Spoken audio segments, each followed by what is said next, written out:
लानो जा बिपिएफआनो जा पिस आरो इउनिटिनि सार्थआव बयबो जातीयताबाद आरो जातिनि इस्यु आरो एजेन्डा नेशनेल इस्यु आरो एजेन्डाखौ लानानै खामानि मावनांगौ।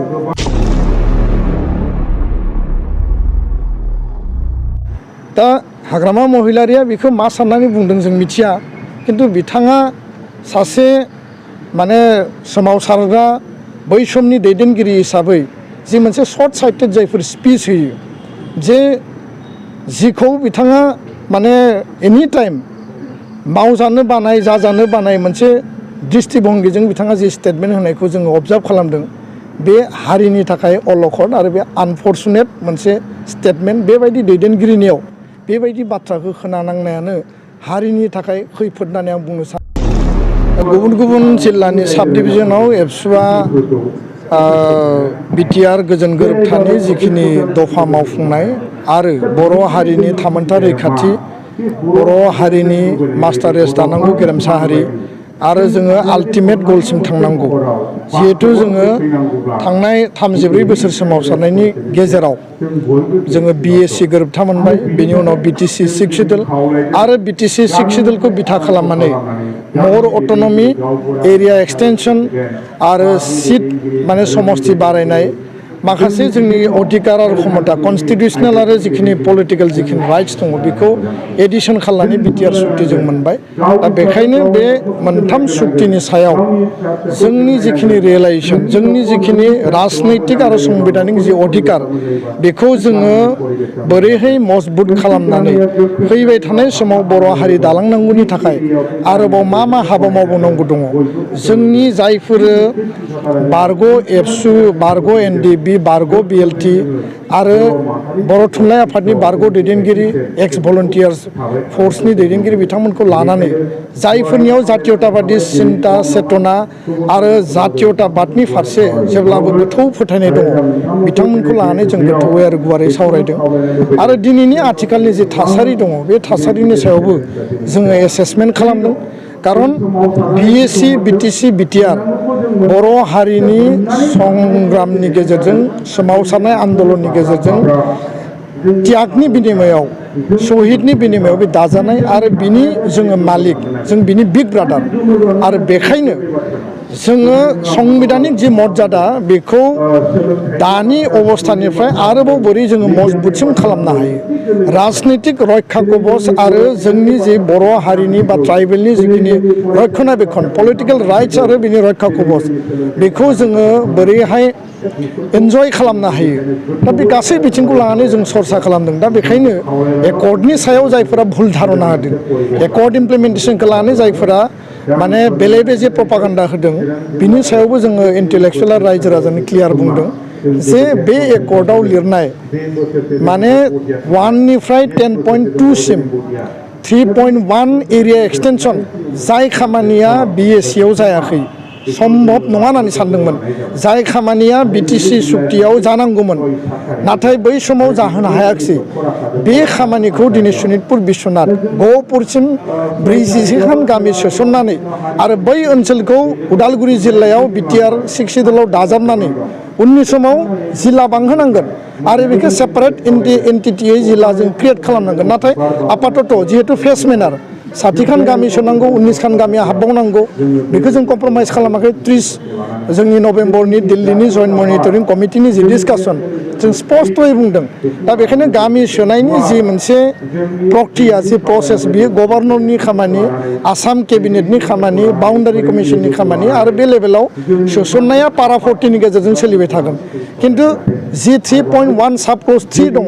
बिनि गेजेरजों 40टा समस्तिनिफ्राय 60टा समस्ति बांहोनाय, बिनि थाखाय पार्लियामेन्टआव बिनि बिला फैनांगोन आरो 6 सिडुल एमेन्डमेन्ट जानांगोन। आरो बिनि थाखाय आसाम सरकार, बिटिआर काउन्सिल, मिनिस्ट्रि अफ हम एफेयार्सनिसिम जिखिनि प्रप'जेल हरनांगौ समस्ति बानायनायनि थाखाय, बे प्रप'जेला थांबाय। दा आङो मैया खोनादों, मैया नुदों जे मानगोनां हाग्रामा महिलारि बिथाङा सासे माने संग्रामि नेतामोन, किन्तु दिनै सासे संग्रामि नेतानियाव माबायदि बेबायदि भाषा फैनो हायो, माबायदि बेबायदि खोथा फैनो हायो। जोंथ' इउनिटि आरो पिसनि खोथाखौनो आपिल खालामबाय थादों जे पलिटिकेल पार्टि बर'नि जायफोर दङ, बे इउपिपिएलआनो जा, बिपिएफआनो जा, पिस आरो इउनिटिनि सार्थआव बयबो जातीय बाद आरो जातिनि इस्यु आरो एजेन्डा नेसनेल इस्यु आरो एजेन्डाखौ लानानै खामानि मावनांगौ दिनै लानो जा बिपिएफआनो जा पिस आरो इउनिटिनि सार्थआव बयबो जातीय बाद आरो जातिनि इस्यु आरो एजेन्डा नेसनेल इस्यु आरो एजेन्डाखौ लानानै खामानि मावनांगौ दिनै जराम पिपल्स मुभमेन्ट जाय मिज'रामाव सरकार दादों बिथांमोननि एजेन्डाया जुदि 1986 आव जानाय माने मिजु नेसनेल फ्रन्टनि जि माने मिजु एजि एकर्ड बेखौ इमप्लिमेन्टेसन खालामनायनि जातीय मिजु जातिनि जौगानायनि थाखाय जुदि बिथांमोना एजेन्डा लानो हायोबा दिनै बर' पलिटिकेल हान्जाफोरा जातिनि सार्थखौ बाद होनानै राजनितिक सार्थनि थाखाय मानो खोथा बुंगासिनो दङ जोंहा बेखौ लानानै माने दुखु मोननाय दङ आरो बे बिराद मोनसे आनफर्चुनेट इन्सिडेन्ट होननानै बुङो दा बेखायनो बिथाङा बुंदों जे 60टा समस्ति जायोबा आङो सोरखौबा 10 बार खुलुमगोन होननानै दा बे बाथ्राफ्रा मानो रज'यो मानो फैयो पलिटिकेल इन्ट्रेस्टनि थाखाय बुंदों ना नोंथाङा बेखौ बादा होनो थाखाय बुंदों जि समाव बड'लेण्ड आन्दलन जादों बे समाव बिथाङा बुंबाय 110% बड'लेण्ड जाया बिनि उनाव एकर्डआ जाबाय एकर्डखौ बादा होबाय बिनि उनाव आरो बिथाङा बे एकर्डआवनो उइटनेस हिसाबै हिमन्त बिश्व शर्मा सर्बानन्द सन'वाल हाग्रामा महिलारि बिथां साथामबो बेयाव सहि होबाय सहि होखांनायनि उनाव बुंबाय जे बे एकर्डआ बिराद मोजां बेजोंनो जोंहा बड'लेण्ड जाहैसिगोन बिनि उनाव एकर्डआ गाज्रि जाबाय एकर्डनि हेंथायै खोथा बुंबाय आरो दिनै गोदानै बुंबाय जे 60टा समस्ति जायोबा माने आलादा रायजोआनो जाहैगोन आरो समस्तिखौ जाहोनो हायोबा आङो खुलुमगोन होननानै दा एकर्ड इमप्लिमेन्टेसननि थाखाय एबसुआ खामानि मावदों बिनि थाखाय नेसनेल लेभेल स्टेट लेभेल आरो काउन्सिल लेभेलाव गभर्नमेन्ट टु गभर्नमेन्ट खामानि मावनो गोनां दङ रुलिं अपोजिसन UPPL BPF जि लेभेलाव थाया माने बिथांमोनाबो खामानि मावनो गोनां दङ दा बेखायनो समस्ति बांहोनाय 8टा डिपार्टमेन्ट जि 1 नम्बरावथ' सिमा बारायनांगौ 2 नम्बरा समस्ति बांनांगौ बे मोनसे क्लियार काट 3082 खान गामि दङ बेखौ जों एनहेन्स खालामनानै लांनांगोन 40टा समस्तिनिफ्राय 60टा खालामनांगोन आरो बेजों लोगोसेनो 40टा डिपार्टमेन्टनि 39 रिलेभेन्ट रेगुलेटेसनखौ बाद होनानै जि सोलिबाय थादों एडिसनेल बेयाव 8टा डिपार्टमेन्ट एड जागोन 3 गोदान आरो मोनबाया एडिसन दा बेफोरखौ लांनानै आर्टिकेल 280 एमेन्डमेन्ट खालामनानै direct finance anti defection law' आरो बेयाव planning commission village council municipal council seat enhancement खालामनो हायोब्ला बिटिआरआ मोनसे मजबुत अबस्थायाव सहैगोन आरो बेखौ लानानै बर' हारिनि इयुन जोलै दानि आथिखालनि युथ जायफोरा लेखा गोरों जायफोरनि एमप्लयमेन्ट जेनेरेसन नांगौ साख्रि बाख्रि नांगौ जायफोरनि भबिष्यतआ सेकिउर जानांगौ बे आइजोफोरनि थांना थानाया सेकिउर जानांगौ बे लेभेलाव जोङो खामानि मावगासिनो दङ दा बेखायनो जाति सार्थनि थाखाय बयबो हाबा मावनांगौ जोंनि आपिला बे आरो एकर्डखौ लानानै नेगेटिभ डेस्ट्राक्टिभ प्रपागेन्डा खालामनायनि खोथा गैया गुबै बाथ्राया जाहैबाय जे दिनै जायफोरा एकर्डखौ सोंखारिदों एकर्डनि सायाव बाथ्रा बुंदों जों बेफोरखौ बुंनो लुबैया खारन दिनैनि तारिखाव जुदि 17 बोसोराव 2003नि एकर्डखौ जुदि एनालाइसिस खालायोबा जायफोरा आन्दलनकारि जायफोरा सुक्ति खालामबाय सरकाराव फैबाय बिनि उनाव एकर्ड इमप्लिमेन्टेसना बिथांनि बै समाव हाग्रामा महिलारिनिमोन दिनै प्रमद बर'नि 2020नि उनाव दा बेबादि बाथ्राखौ जों जुदि एनालाइज खालायोबा 95 भिलेज एडिसनेल भिलेजआ सरकारजों थासेयावबो मानो जाफुङाखिसै ST हिल कार्बि आंलंनि इस्युआ मानो सरकारजों थासेयावबो जाफुंहोनो हायाखिसै दिनै बेजों लोगोसे BTCआव मानो मोनसेबो लेन्ड पलिसि लाबोनाय जायाखिसै आरो बिनि अनगायैबो मानो BTC सरकार सालायनो थाखाय मोनसेबो रुल बानायनाय जादिया एक्सेप्ट मा होनना बुङो बेखौ BTC फान्ड रुलनि बादै बे बाथ्राफोरखौ लानानै जोङो आरो गोदानै एनालाइज खालामनो सानाखै खारन बेफोरो जोंनि गेजेराव माने डिभाइड एन्ड रुल जोंनि गेजेराव सौग्राव सौसि मोनसा मोनसि बेफोर थासारिखौ लाबोयो जोंनि सार्थआ जाबाय जि एकर्ड दङ एकर्डनि मोनफ्रोमबो दफाखौ इमप्लिमेन्ट खालामनांगौ आरो जातिनि सार्थआव 6 सिडुलखौ मजबुत खालामनानै जोङो पलिटिकेल जोंनि जि रैखा कबच पलिटिकेल जोंनि जि राइट्स बेखौ जोङो एन्टारटेन खालामनांगौ एन्जय खालामनांगौ फारसेथिं बर' कसारि काउन्सिलावबो गामि नटिफाइ खालामनानै समस्ति दानानै बाजेट प्रभिजनखौ बारायनानै बिसायख'थि खुंनानै बेखौ मजबुत लेभेलाव अट'नमास काउन्सिलखौ जोङो स्ट्रेंथेन खालामनांगौ गोजोन्थों दा हाग्रामा महिलारिया बेखौ मा साननानै बुंदों जों मिथिया खिन्थु बिथाङा सासे माने सोमावसारग्रा बै समनि दैदेनगिरि हिसाबै जि मोनसे सर्ट साइटेड जायफोर स्पिच होयो जे जिखौ बिथाङा माने एनि टाइम मावजानो बानाय जाजानो बानाय मोनसे दृष्टिभंगिजों बिथाङा जि स्टेटमेन्ट होनायखौ जोङो अबजार्भ खालामदों बे हारिनि थाखाय अलखद आरो बे आनफर्चुनेट मोनसे स्टेटमेन्ट बेबायदि दैदेनगिरिनियाव बेबायदि बाथ्राखौ खोनानांनायानो हारिनि थाखाय खैफोद होननानै आं बुंनो सानो कारन बड'लेण्ड आन्दलन जाबाय थानाय समावबो बे बड'लेण्ड जाया होनना बुंबाय 110% बड'लेण्ड मोना होनना बुंबाय एकर्ड जानाय समाव एकर्डखौ बादा होबाय एकर्डआव गाव उइटनेस जाबाय बिनि उनाव बुंबाय बियो जे बे एकर्डआ बिराद मोजां बे एकर्डजोंनो आलादा रायजो बड'लेण्ड जाहैसिगोन आरो दिनै बियो मोनसे कन्ट्राडिक्टरि स्टेटमेन्ट होदों मोनसेथिं बुंदों जे 60टा समस्ति जायोबा बे प्रमद बर'खौ खुलुमगोन होननानै बुंदों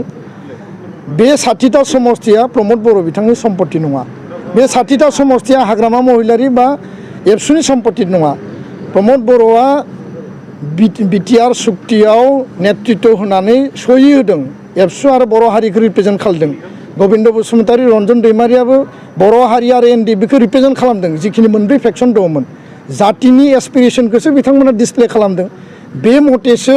एकर्डआ जादों दा बेखौ जुदि प्रमद बर'नि सम्पत्ति होननानै पलिटिकेल राइभेल हिसाबै बिथांमोना जुदि लायोब्ला बेथ' जातिनि एसपिरेसनखौनो नेग्लेक्ट खालामनाय जादों डाइल्युट खालामनाय जादों बिथाङा जातिनि नेता नंगौना नङा ना बिथाङा पलिटिकेल स्वार्थनि थाखायल' खोथाफोरखौ बुङो नामा दा खुलुमगोन होनना बुंबाय फारसेथिं बेजों माने 20-30 बोसोराव माने बड'लेण्ड जाहैगोन होननानै बुंबाय आरो नोंथांनियाव जुदि एजेन्डाया दङबा बर' हारिनियाव एजेन्डाया दङबा एबसुनि प्लेनिं एन्ड पलिसिया आल्टिमेट गलसिम थांनायबा डेम'क्रेटिक आरो पलिटिकेल माने मोनसे माने पलिसिनि गेजेरजों होमबा बेखौथ' नोङो पाब्लिकलि बुंलायनांगौ गैया बिनि थाखाय नोंथाङा खामानि माव बिनि थाखाय नोंथाङा एकर्ड इमप्लिमेन्टेसननि थाखाय बाथ्रा बुं बिनि थाखाय एकर्डखौ बादा होनाय एकर्ड इमप्लिमेन्टेसनखौ डिस्टार्ब खालामनो नागिरनाय स्टेटमेन्टफोरखौ होयोब्ला हारिनि थाखाय बियो अलखद आरो खैफोद आरो बेबायदि दैदेनगिरिजों हारिया बेसेबां लेभेलसिम सहैगोन जोंहा माने बिनि सायाव गोथौयै साननो गोनां दङ होननानै आं सानो दा बेखायनो दिनैबो जोङो आपिल होयो बिथाङा एबसुखौ मोजांमोन गाज्रिमोन जोंहा बेजों खुनु बाथ्रा गैया आंखौ लानानै बिथाङा गाज्रिमोन मोजांमोन बेजों बाथ्रा गैया जोङो पार्सनेल बा व्यक्तिनि थाखाय नङा जातिया सिगां बिनि उनावसो एबसु बिनि उनावसो जोंनि इन्डिभिजुवेलनि बाथ्रा दा बेखायनो जातिनि स्वार्थआव ग्रेटार इन्टारेस्टआव पिस आरो इउनिटिनि थाखाय जोङो जिकुनु मुहुर्तआवनो ज'है रायलायनांगौ खोथाफोरखौ शेयार खालामनांगौ आरो नोंथांनि उद्देश्यआबो जुदि क'क्राझाराव बर' मानसि देरहालांनांगौबा इउपिपिएलनि उद्देश्यआबो जुदि क'क्राझाराव माने बर' मानसि देरहालांनांगौबा हाग्रामानि उद्देश्यआबो बर' मानसि देरहालांनायबा बिनि थाखाय पलिसिया मा आरो नोंथाङा नुखाबाय दे 10 बोसोराव गाव रुलिंआव थानानै इउपिपिएलआव माने अपजिसनाव दङमोन बिनि उनावबो जेनबाय दिनै इउपिपिएलआ रुलिंआव दङ गाव माने अपजिसनाव दङ जों जुदि गावजों गाव सौग्रावलायोबा 10 बोसोर गोमानायनि दुखुखौ बेदनाखौ जों मोननायनि उनाव आरो एनादार बे रिपिटिसनखौ खालामनो नागिरोब्ला बिनि दाया सोर जागोन दा बिनि दायखौ सोर होगोन बिनि दायखौ जों गाव रुजुनगोन ना सोरखौबा जोङो नारनानै होगोन बेफोर बाथ्राफोरखौबो दिनै बे माने 11 आवाराव जे हाइ टाइमाव जोंहा एनालाइज खालामनो हारिनि माने सुबुंफोरा साननो गोनां दङ होननानै आं सानदों अकल राजनैतिक स्वार्थनि थाखायल' जोङो खोथा बाथ्रा बुङाबासिनो जातीय आरो नेसनेल इन्ट्रेस्टनि थाखाय बर' जातिनि एसपिरेसननि इन्ट्रेस्टनि थाखाय बयबो अपिनियनफोरखौ बिल्डआप खालामनांगौ आरो सुस्थ' समाज दानायाव बयबो बाहागो लानांगौ आं बेखौ खावलायबाय गोजोन्थों।